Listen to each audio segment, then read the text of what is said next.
Yoka Structure, votre émission des savoirs et des révélations avec Monsieur l'adorateur Théo Ngoy.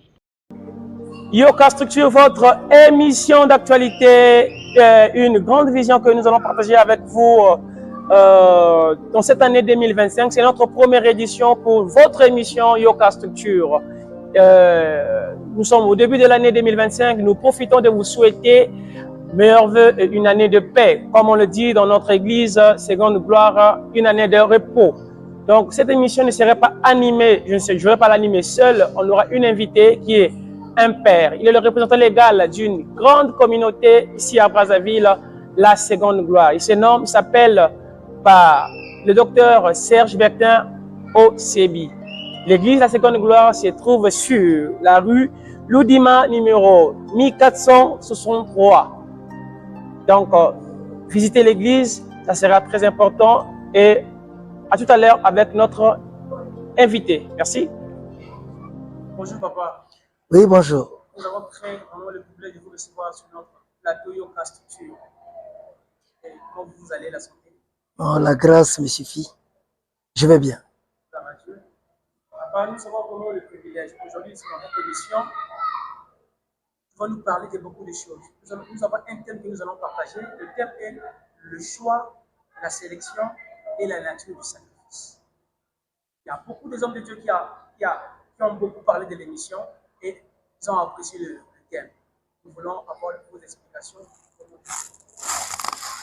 Merci. Je salue l'Église de Jésus-Christ dans le monde entier. Je veux parler du choix, de la sélection et de la nature du sacrifice. Vous savez, Dieu fait toutes choses selon son temps et selon son modèle.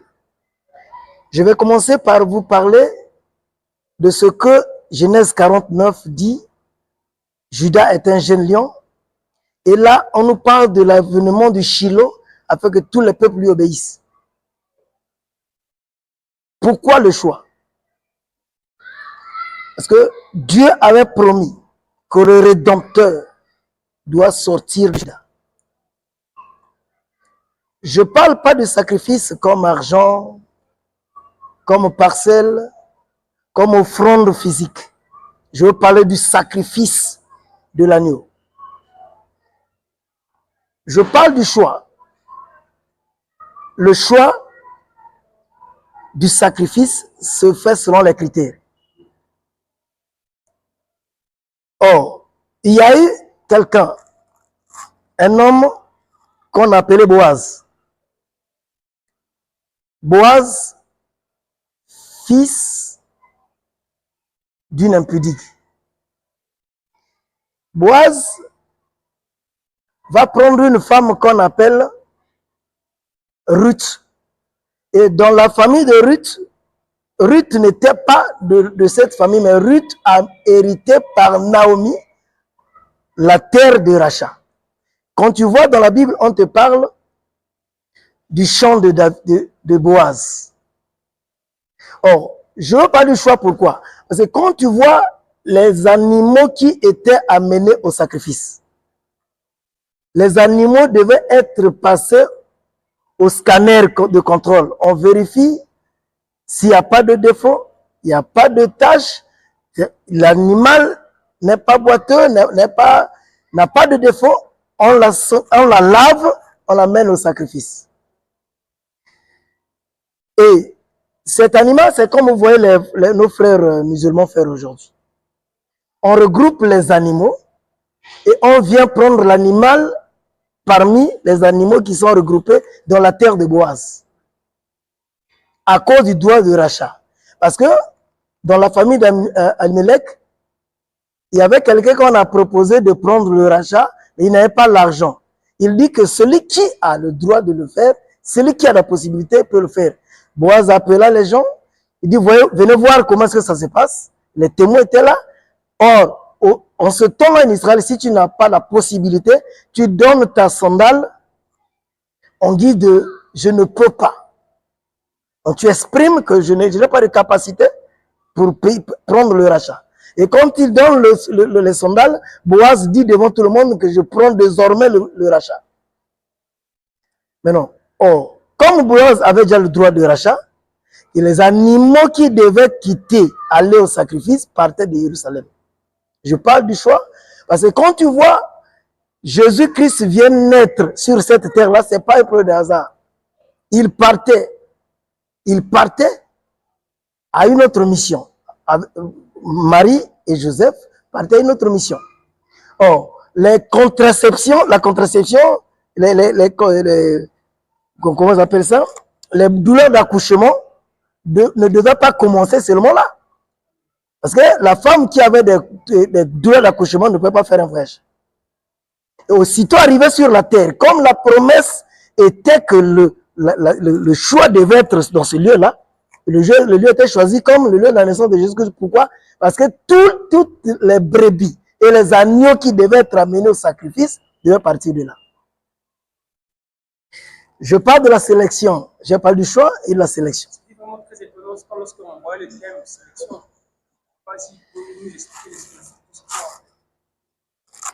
La sélection, c'est ce que j'ai dit.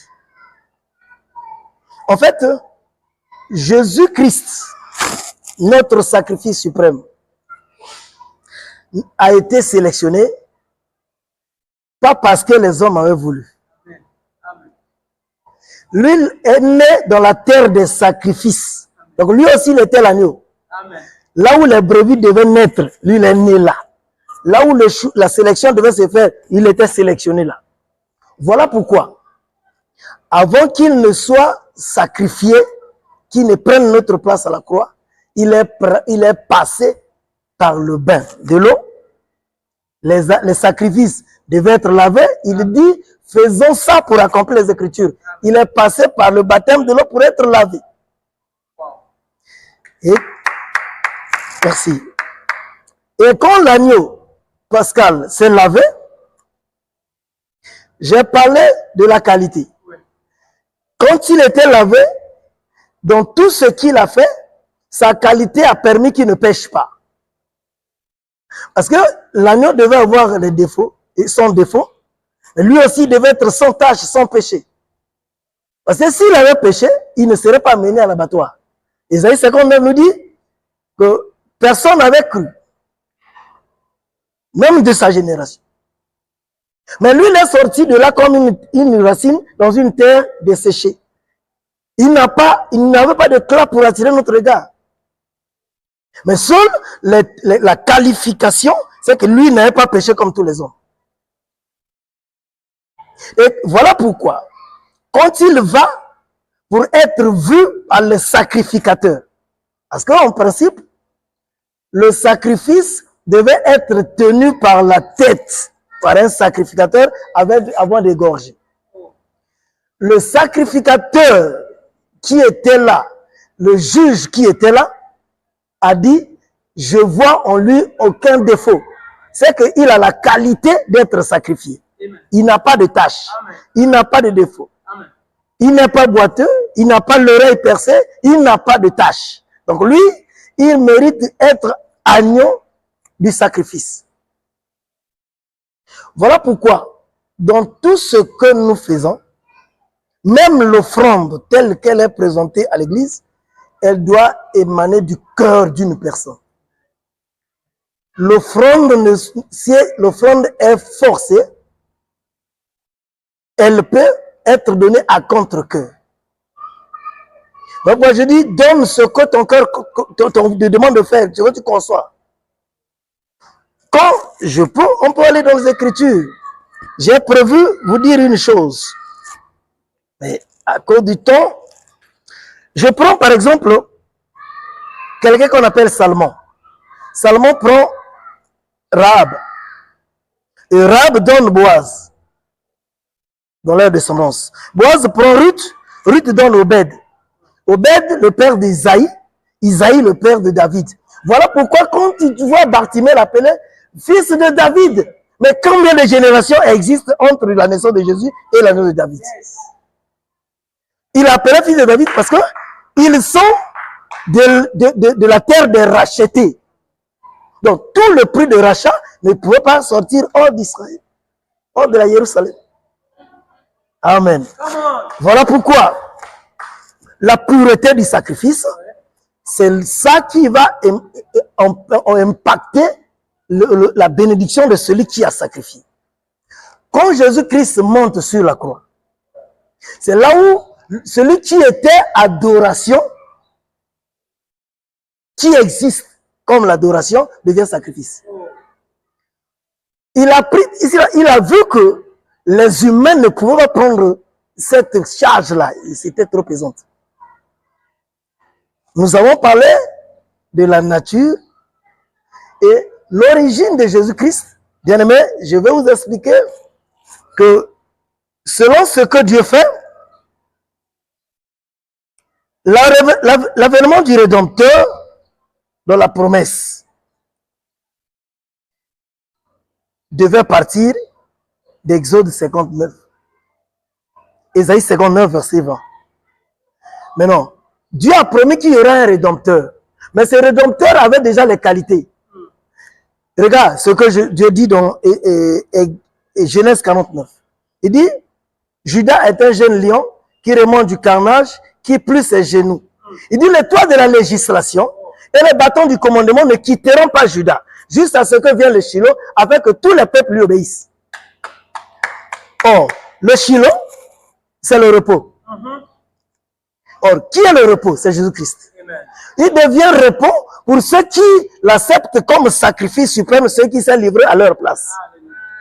Voilà pourquoi il est mieux de prendre Jésus-Christ comme salut afin d'avoir le repos. En dehors de Jésus-Christ, il n'y a pas de repos. Donc, il a même ajouté, il a dit que tous ceux qui jettent les regards vers lui rayonnent de joie. L'agneau qui a été, je vais parler même du caducée. Regardez, quand tu vas sur les pharmacies, dans les hôpitaux, tu vois un serpent qu'on a enroulé comme ça. C'est ça le serpent de Moïse. Alors la Bible dit, de même que Moïse a élevé le serpent dans le désert, il faut que Jésus-Christ soit élevé. À l'entrée de la ville, il était élevé. Tous les regards qui regardaient Jésus rayonnaient de joie. Amen. Il y a celles qui pleuraient. Et celles qui disaient, mais qu'est-ce qu'il a fait? Il y a même ses disciples qui sont partis sur le marais, ils disent, on n'a pas compris pourquoi on a fait ça. Mais oui, il était sacrifice. Il méritait tout ça. Il méritait le châtiment qui nous donne la paix. Vous voyez? La Bible dit que c'est par ses maîtres sûrs que nous sommes guéris. Mais s'il n'est pas passé par là, nous ne serons pas ce que nous sommes aujourd'hui. Amen. Donc, la sélection était bien faite parce que s'il mérite d'être fils de David, donc il doit être descendant de Salmon avec Rahab, ils ont donné Boaz. Boaz prend Ruth. Ruth donne Obed. Obed donne Isaïe. Isaïe, le père de David. Donc, dans cette génération-là, la descendance-là, Jésus est sorti de là.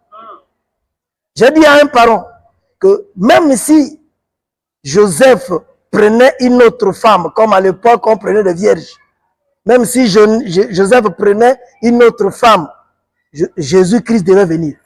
Amen. Jésus est venu à cause de Joseph.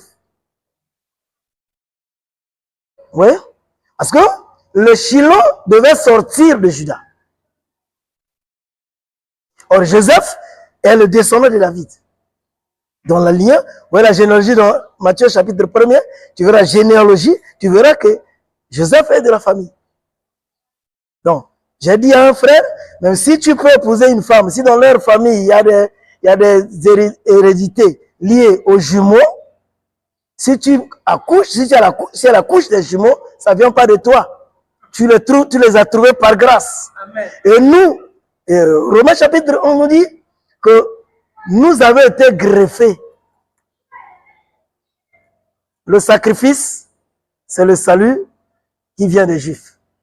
Et nous avons été greffés. Donc voilà pourquoi il y a beaucoup à dire, mais nous voulons toucher quelque chose qui est un peu primordial. J'ai prévu quelque chose pour les enfants de Dieu. Permettez-moi de vous le dire. J'ai parlé de la pureté du sacrifice. C'est l'état justifié du sacrifice, donc de l'offrande. Ici, c'est Jésus-Christ, notre victime expiatoire. Vous savez? Jésus-Christ n'est pas mort Parce que tu n'étais pas encore né. Non. Il est mort pour que tout le monde entier, toutes les générations, tous les humains qui imploreront sa grâce, qui recevront Jésus-Christ comme Seigneur et Sauveur, leurs péchés soient effacés. Donc, dès que tu nais et que tu reçois Jésus-Christ, la gomme du sang arrive et efface tes péchés. Donc, il est mort avant que tu ne pêches. C'est une victime expiatoire. Amen. Voilà pourquoi ces qualités-là, les humains ne peuvent pas les avoir. Jésus-Christ était 100% Dieu, 100% homme. Donc, l'homme ne pouvait pas... Les prophètes sont passés ici, sur terre, ils n'ont pas pu. Ils ont péché. Mais lui, il est né sans tache, sans péché. Il méritait être l'agneau, mais cette fois-ci, à la valeur des humains. Il dit ceci, le sacrifice, donc la brebis, pure, devait prendre le péché de la famille. Vous savez, au temps ancien, si vous arrivez chez le sacrificateur avec les problèmes de votre famille, vous amenez une brebis.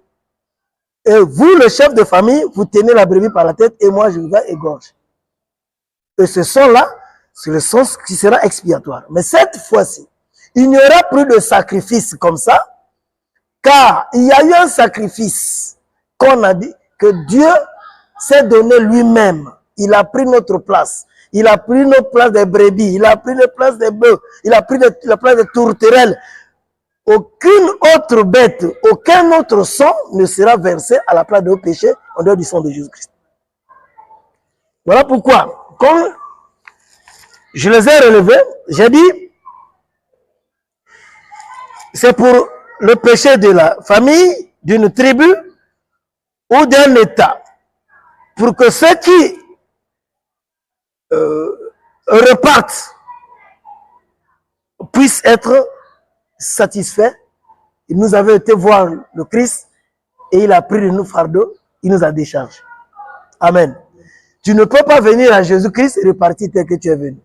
Si tu es venu avec tes fardeaux, il a pris ton fardeau. Amen. Voilà pourquoi, quand tu le dit, or la victime devait être choisie parmi les brebis du champ de Boaz. J'ai dit ça.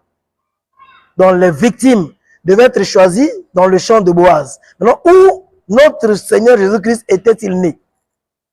Dans le champ de Boaz. Oui. Ce n'est pas un hasard. Il est né là afin qu'il soit identifié à la brebis qui sera amenée à l'abattoir. Amen. Donc, pourquoi? Dit, le champ de Boaz, c'est Ephrata. Oui. La Jérusalem. Il dit? Oui. La Bible dit ceci. Que, est-ce que d'Ephrata peut sortir quelque chose de bien? Mais Ephrata, c'est une petite ville négligée, abandonnée. Mais voilà pourquoi Dieu dit, c'est dans des choses viles, sans valeur, qu'il tire ce qu'il va montrer aux yeux des gens, afin que sa gloire soit éclatée. Frère, si aujourd'hui, Dieu bénit Obama, il n'y aura pas de valeur. Mais si Dieu prend un cultivateur, ou un pauvre type, un clochard dans la ruelle, il fait de lui un chef, les yeux seront tournés vers lui.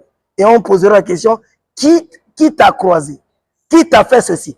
Tu prends pas l'exemple du paralytique devant la piscine? Le paralytique a mis du temps là. Il y avait des gens qui avaient de compassion aussi, qui pouvaient le jeter dans la piscine. Mais Dieu a permis qu'il ne le fasse pas. Afin que la vraie guérison apparaisse. Frère, quand il repartait, d'autres étaient mouillés. Les autres, lui n'était pas mouillé. Il y avait là des églises. Ça, on parlera d'autres prochainement. L'église des gens qui devaient attendre la descente de l'ange. Et l'église devait être guérie par la grâce. Amen. Maintenant, il dit, la ville de David, selon les généalogies, Juda. Il dit, vous connaissez la femme qu'on appelle Tamar? Tous les générations, les gens que Dieu a fait éclater sa gloire, c'était les gens qui ont été négligés par le monde. Regarde, Tamar, c'est une femme qui avait son mari, mais son mari est mort. Dans le veuvage, elle est restée dans le veuvage, mais elle voulait donner la descendance à la famille de son mari. Tamar va coucher avec le père, le beau-père. Oui, elle a enlevé les habits de veuvage, elle a porté les habits des impudiques. On les appelle les femmes de rue, les bâtons de rue, celles qui se mettent devant les ruelles pour attendre les maris. Et elle s'est cachée, elle s'est voilée. Et quand le vieux arrive, le vieux tombe sur Tamar, Tamar tombe enceinte, parce qu'il y avait l'alliance qu'elle devait donner la canne, quelque chose, ce qui va servir de gage. Et quand elle tombe enceinte, et on va chercher à lapider, elle dit, je suis enceinte de mon beau-père. Toujours comme ça.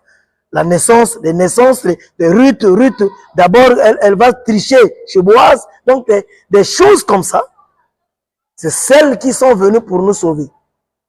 Dieu choisit les choses sans valeur. Voilà un peu on n'a pas eu le temps de lire la parole, mais mon frère, j'ai connu quelqu'un, mais Pilate a été enseigné. Disant, sa femme lui dit, j'ai été embêté toute la nuit à cause de cet innocent. C'est juste. Donc, justifié par les hommes. Enfin, j'ai dit aux enfants que pour adorer, il faut être racheté, il faut être purifié et il faut être oint. Je ne parle pas de l'adoration comme chanson d'amour. Dites-moi, Abraham est allé adorer avec son fils et quel est l'argent? Quelle est la chanson qu'il a chantée? Mais on parle de l'adoration. Voilà pourquoi, pour adorer, il faut être racheté. Parce que les gens aussi qui arrivent à l'église, qui n'ont pas encore reçu Jésus-Christ comme Seigneur Sauveur, à 1 an, 2 ans, 3 ans, mais ils sont là. Ils font de leur modèle. Or, un sacrifice qui a pris notre place. Il faut maintenant recevoir Jésus-Christ comme Seigneur et Sauveur. Laissez votre vie à Jésus-Christ. C'est lui qui prendra la direction de notre vie. Et quelque part, quand ça va trébucher, quand ça va mourir, il veut dire, Jésus-Christ, j'ai commencé avec toi. Nous sommes arrivés au chemin. Tu veux m'abandonner? Amen. Voilà pourquoi il est bon de ne pas aller à l'église seulement chauffer les bancs, mais il faut chercher à recevoir Jésus comme Seigneur. C'est important. Je vous rappelle bien, il est le représentant légal d'une grande communauté, la Seconde Gloire. Il s'appelle le docteur José Libertin, un père, un repère. Il est une bénédiction pour cette nation. Vous voyez, ce sont des révélations que nous voulons que les églises, corps du Christ, puissent comprendre. Vous voyez, c'est pour cela que nous vous permettons de suivre cette émission, de liker, de s'abonner et de porter aussi des idées, faire ce que nous sommes en train de parler ici. C'est très important et nous devons être très vigilants aussi de la parole du Seigneur. On continue avec ça. Voilà, je veux parler sur je vais toucher un peu la 5e dispensation. Okay. Vous savez, j'ai eu un enfant qui m'a parlé de la 7e dispensation. Je lui ai dit, mais la première, c'est quoi? La 5e dispensation, c'est la loi. Alors, au temps de la loi, les sacrifices qui devaient être amenés devaient être en fonction ou par rapport à ce que tu as commis comme péché.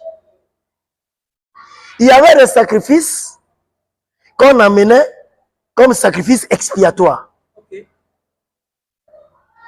Il y avait des sacrifices qu'on amenait comme offrande de reconnaissance ou d'action de grâce. Il y a une différence entre l'offrande d'action de grâce ou sacrifice d'action de grâce et le sacrifice d'expiation. L'expiation, c'est sous le péché. Mais l'action de grâce, c'est reconnaître le bienfait. Or, ces sacrifices, il y a eu des gens qui, par manque d'argent, pouvaient amener des tourterelles, donc les pigeons, ou les pigeons. Il y a des gens qui amenaient des brebis. Mais tout ça, C'est que Dieu, sur ce temps de la loi, avait besoin seulement du sang qu'on devait mettre sur l'autel et de la fumée qui devait monter. La fumée ne servait que pour diminuer, calmer seulement la colère de Dieu. Or, il y a eu le sacrifice qui a tout enlevé, qui a dit désormais, il n'y aura plus la loi du sacrifice par les bêtes. Cette fois-ci, c'est maintenant la grâce par Jésus-Christ. Donc, il suffisait de dire à Jésus-Christ que moi, j'ai péché, on pensait, pardonne mes iniquités, pardonne mes fautes. Et si tu crois que ce que j'ai confessé devant le Christ, cela me sera pardonné, c'est pardonné. Amen. Or, avant, vous voyez un peu la situation de la femme adultère. Or, la femme là pensait qu'en venant vers Jésus-Christ, elle devait croiser la loi. Et quand on l'amène, elle devait être lapidée selon la loi. Or, le malheur que les gens ont fait, c'est qu'ils l'ont amenée à la grâce. Vous comprenez? Et quand ils ont dit à Jésus, Moïse a dit. Donc, il rappelle à Jésus la loi, que Moïse a dit que dans des cas comme ça d'adultère, la femme doit être sacrifiée, donc lapidée. Mais Jésus-Christ, qui savait que parmi eux, il y a des gens qui ont péché en cachette. Comme au temps de la loi, il était question qu'on t'attrape. Si on t'attrape pas, ça ne va pas pécher. Même si tu pêches chaque jour, si on ne t'attrape pas, c'est que tu n'as pas péché. Or, cette femme, comme elle l'a attrapée en fragrance, elle devait être lapidée. Maintenant, Jésus a dit, je sais, et je veux que vous accomplissez ce que Moïse vous enseignait. Mais sauf, si parmi vous, il y a quelqu'un qui n'a pas péché, qu'il jette le premier la pierre. Il savait qu'il y avait la pureté en lui. Il était là pur sans péché devant lui. Il savait que c'est les humains qui tombent à chaque moment. Là, vous avez parlé du choix des sacrifices. Vous savez, j'ai vu quelqu'un, il me dit, bon, ça c'est un homme de Dieu. Mais pourquoi il peut faire comme ça? Homme de Dieu, je vais choquer un peu. Hein. Vous savez, quand Dieu fait un choix sur une personne, ça veut dire que tu deviens ouvrier dans son champ. Tu deviens son travailleur. Mais si tu es travailleur d'Averda, c'est que le gars de la SNE ne peut pas te punir. Même s'il est directeur, il ne peut pas te punir. Parce que tu ne travailles pas chez lui. Il n'y a que Dieu qui connaît le jour où il a appelé son serviteur. Mais si en route, le serviteur pêche et il tombe, Dieu connaît et voit plus que nous. Et il sait à quel moment il va relever son serviteur. Mais si moi je me mêle à la situation de ce serviteur et que je me gare, au jour où Dieu va ramener son serviteur avant de l'appeler à lui, si Dieu rappelle son serviteur et qu'il lui dispose d'une place au ciel, moi, je perds le salut, je perds l'enlèvement, parce que moi j'ai jugé le serviteur, je suis reparti au monde. Amen. Amen. Voilà pourquoi Jésus-Christ, quand il le dit, il voit que la femme là mérite plus que ça. La femme là est importante. Elles, ce sont les femmes qui ont suivi Jésus-Christ avec leur bien. Tu vois la femme qui a essuyé les pieds de Jésus avec ses cheveux. Des femmes comme ça, c'est des femmes qui sont sorties d'une vie sale, mais comme le sacrifice est passé par eux, le sacrifice a effacé leur salut, leur impureté. Elles sont devenues pures, elles ont suivi le Messie. Voilà pourquoi Jésus-Christ, il a fait de nous un rhume de sacrificateurs.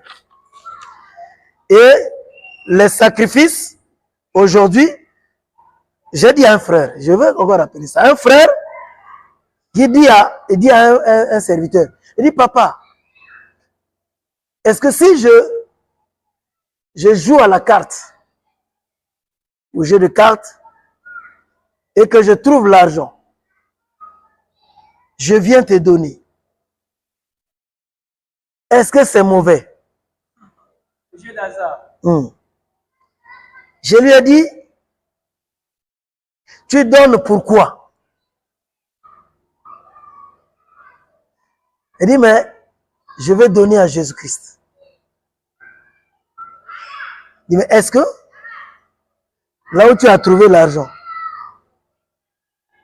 tu as vérifié que c'est dans la loi? Est-ce que Jésus veut ça? C'est comme une femme adultère ou une frivole qui gagne son argent après débauche et l'amène à l'église. Mais attention frère, si elle ne dit pas que je l'ai gagné par impudicité, elle met dans l'assiette de quête, l'argent est sanctifié. Ok. Wow. Wow. Mais si elle le dit et que tu reçois, c'est comme tu seras là comme Géasi. Amen. Tu as pris. Alléluia. Quelle révélation. Non, si tu ne connais pas, la quête est sanctifiée par la loi du donner et de recevoir. Elle donne pour recevoir. Mais seul Dieu qui connaît sa situation peut la ramener. Et dire, ma fille ne pêche plus. Amen. Voilà pourquoi la situation des sacrifices, j'ai parlé du cœur. Quelqu'un qui vole la parcelle de la famille et veut donner l'argent à l'église. C'est elle ou la personne là qui a besoin de sacrifier son argent à Dieu, mais pas toute la famille. Amen. Dans le cœur des gens de la famille ne sera pas d'accord. C'est des sacrifices comme ça que si elle dit que c'est avec le prix de la parcelle, tu peux dire non. Il faut un consentement.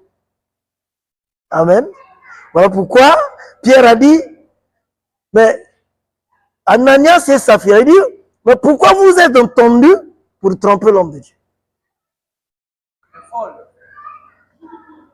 La qualité du sacrifice. Tu trouves 10 000, tu viens chez l'homme de Dieu, dit, j'ai trouvé 5 000, papa, je te donne 2 000. Or, dans les 5 000 là, tu penses que c'est pour toi, or c'est pour Dieu. Dieu cherchera un moyen pour faire sortir ça de. Amen. Amen. Donc,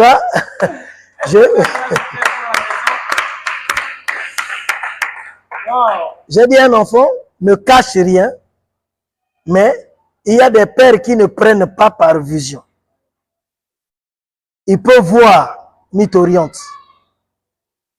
Ah, oh, serviteur, il ne faut pas ravir les actions de grâce, il ne faut pas ravir les offrandes aux enfants. Dire à l'enfant que cette voiture, je la mérite. Dit que non, c'est moi qui dois manger le gros poisson. Non. C'est son cœur qui conçoit. La Bible dit qu'on va te mesurer la mesure que sera mesurée. Je peux voir l'argent, tu as gagné 100 000 ou 1 million. Dis papa, j'ai 1 million, qu'est-ce que je veux faire?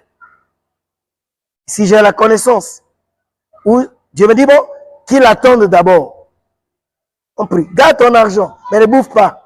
On prie. Il dit bon, qu'il fasse, qu'il achète ça pour multiplier. Qu'il fasse ça pour son bien. Et si tu dépenses selon l'ainsi parle l'Éternel, devant là-bas tu diras à Dieu, mais tu avais dit à ton serviteur. Mais si tu dépenses selon ta volonté, c'est l'argent comme ça qui t'amène à la débauche. Ou un désordre, tu repars à l'ivrognerie, tu fais ce que tu fais. La qualité et la nature du sacrifice. Le sacrifice doit être parfait. Gagner le sacrifice dans la voie légale. Parce que si tu voles l'argent, c'est comme l'agneau qui a un défaut. Si tu trouves l'argent par débauche, par escroquerie, pour avoir dévalisé les caisses de l'État, même si tu amènes ça à l'église, l'argent ne va pas peser, ton offrande n'a pas de valeur. C'est comme si tu as partagé à un passant. Donne à Dieu ce que ta sueur mérite. Voilà pourquoi Jésus a dit que la femme qui a donné là, a donné plus que tout le monde entier. Tous ceux qui sont dans l'église, bien qu'ils ont donné des millions. Mais la femme là a donné plus que tout le monde parce qu'elle a donné tout ce qu'elle avait. Et l'argent de sa sueur. Mais ceux qui ont 1 million pouvaient prendre 500 millions au trésor, il vient donner 1 million au pasteur. Donc lui, il punit la nation et il vient s'enorgueillir devant l'homme de Dieu. C'est jeté. Comme ça, tu ne t'attends rien. Or, il faut donner un sacrifice afin de gagner quelque chose. Jésus-Christ s'est livré pour gagner l'église qui devient sa femme. Amen. Alléluia. Il s'est donné pour sa femme. C'est comme nous allons à la dot. Jésus-Christ aussi est allé prendre sa femme à la croix. Il a donné ses pensées maîtrisées. Il a porté la couronne. Il a porté les blessures. Il a porté les coups, les pointes sur ses pieds. Il a tout fait. Il s'est donné pour cette femme-là. Et quand il a fini, il a pris l'église. Il est revenu, hein? Bien aimé. Jésus est revenu. Hein? C'est là où il a croisé les 2 disciples qui sont partis. Alléluia. Les disciples il a dit ne quittez pas Jérusalem. Pourquoi Jérusalem? Il a dit ne quittez pas Jérusalem jusqu'à ce que vienne le Shiloh, afin que tout le peuple lui obéisse. Il a dit ne quittez pas Jérusalem jusqu'à ce que vous recevez une puissance. Moi je vais partir, je vous enverrai le Saint-Esprit. Mais les disciples n'ont pas encore reçu le Saint-Esprit, ils vont à Emmaüs, il va les rattraper. Dans Jean 21, il va rattraper Pierre qui était reparti à la pêche. Il dit que je dois aller vous aménager les places. Voilà pourquoi notre thème de fin d'année, c'était le repos. Dire épouse, la salle est aménagée. Alléluia. Amen. Nous sommes au temps où les festivités sont déjà là. Amen. Les communiqués passent déjà. Amen. Donc préparez-vous, les invités, préparez-vous. Alléluia. Amen. Le sacrifice est donné pour nous. Le temps est arrivé, nous sommes au soir. Or, au soir, c'est le temps où les épouses doivent charger leur lampe. À ça, bientôt, nous sommes au soir, nous irons vers le minuit, à l'heure où l'époux doit venir. Les 5 sages et les 5 folles. L'époux viendra à minuit, mais frère, il faut avoir ta lampe pleine. Or, la lampe, c'est pas le parler. La lampe, c'est pas l'orgueil de la formule d'une personne, les voitures ou quoi. Avoir la lampe, c'est avoir le dépôt. Être un avec lui. Et quand le son sonnera, il faut avoir les oreilles qui vont écouter parce qu'il a dit, ils auront les oreilles, mais ils ne vont pas écouter. Mais il faudrait que tes oreilles écoutent le son de la trompette. Nous sommes soir. Je dis seulement à l'église, préparez-vous. Les signes sont là. Je sais que l'actualité vous en a parlé plus que moi. Frère, j'ai vu Hollywood. Voler en fumée. J'ai vu ce que le monde s'attendait. Comment est-ce que même un chien ne peut pas prendre un autre chien comme femme? J'ai vu des cabris. J'ai vu mon frère qui avait 2 lapines, mais qui n'ont pas donné d'enfants. Mais les hommes le sont devenus. J'ai vu des guerres. J'ai vu des tremblements de terre. Or, la Bible nous parle des fruits tels que les arbres nous montrent les saisons. Moi, vous allez m'excuser, hein, de par le son de la chair, je suis sorti dans une tribu qu'on appelle Mouchi. Okay. Maintenant, au village, il y a des arbres qui montrent les temps, les saisons. Et pendant le temps que nous sommes là, il y a un arbre qu'on appelle Okwele. Vous aurez m'excuser. L'arbre qu'on appelle Okwele. Alors là, ses feuilles rougissent.